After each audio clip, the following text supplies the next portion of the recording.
Assalamualaikum warahmatullahi wabarakatuh. Kembali lagi budaya pembelajar. Saya mau take down atau revisi dari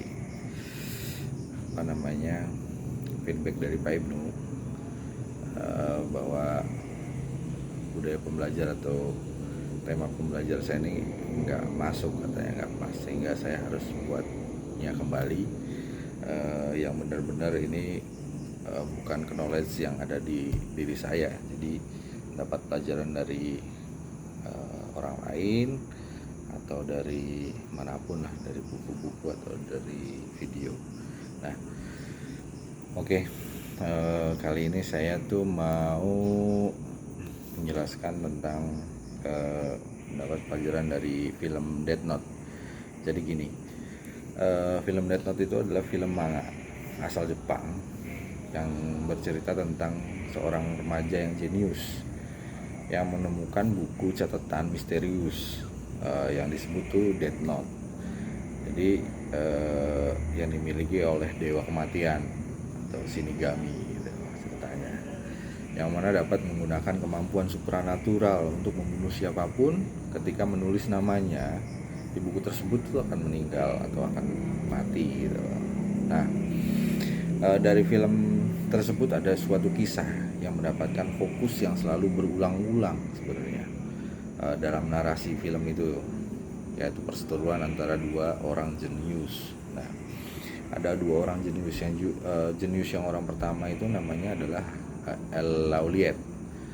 Dia tuh adalah seorang detektif swasta yang mendapatkan penghargaan terbaik sedunia pada waktu itu, dan juga pastinya pada film tersebut pastinya gitu ya, bukan kehidupan nyata gitu.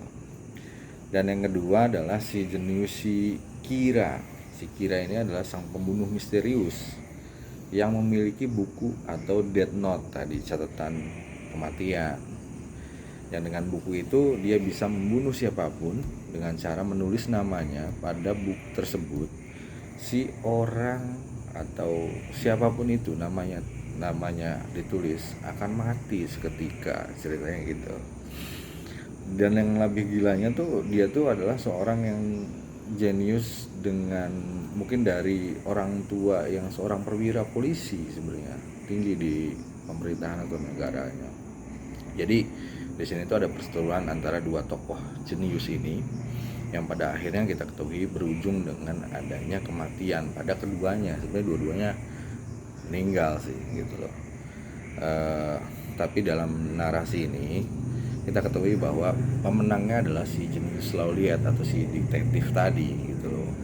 Nah, apa yang terjadi ya mungkin apa yang menjadi rahasia dari keberhasilan si Lauliet atau si detektif?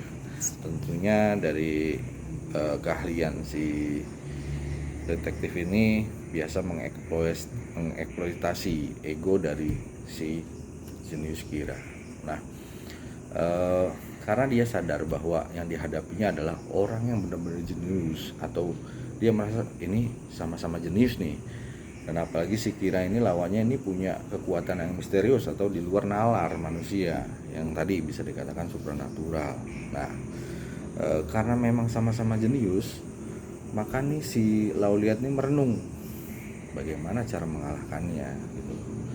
Akhirnya si Lauliet nih bercermin bahwa dia itu mulai introspeksi diri.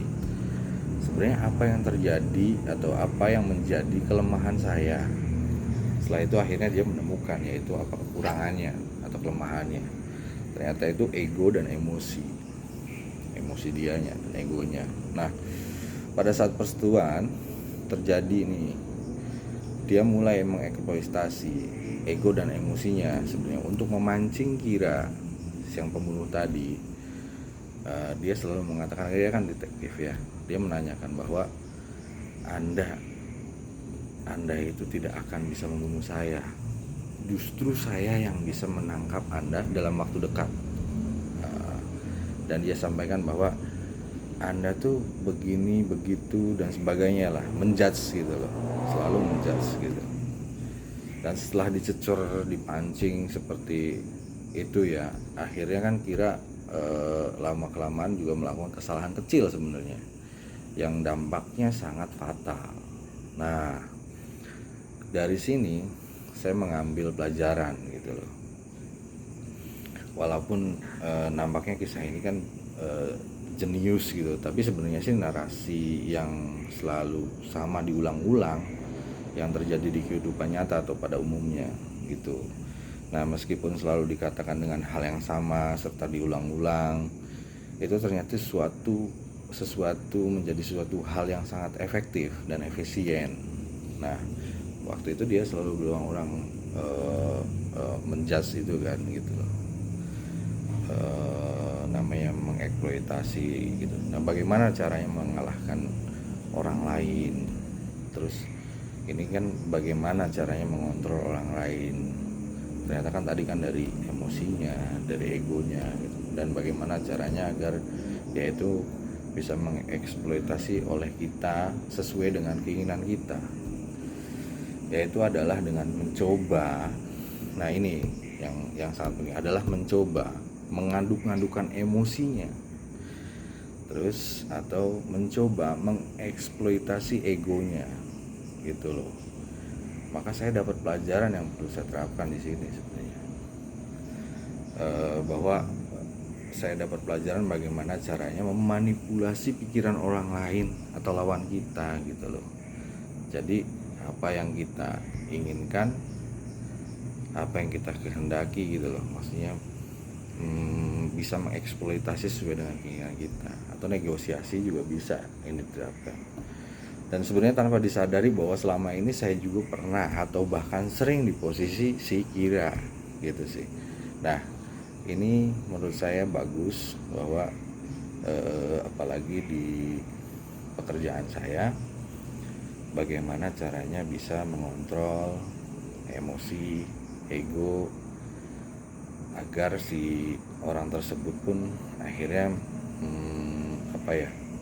akan mengikuti keinginan kita. Nah, ini sebenarnya caranya berulang-ulang tadi, dan memainkan emosinya, mengaduk-adukan emosinya, dan mengeksploitasi egonya agar dia itu sesuai dengan keinginan kita, apa yang kita inginkan gitu, pendaki. Kira-kira gitu teman-teman. Makasih. Wassalamualaikum warahmatullahi wabarakatuh.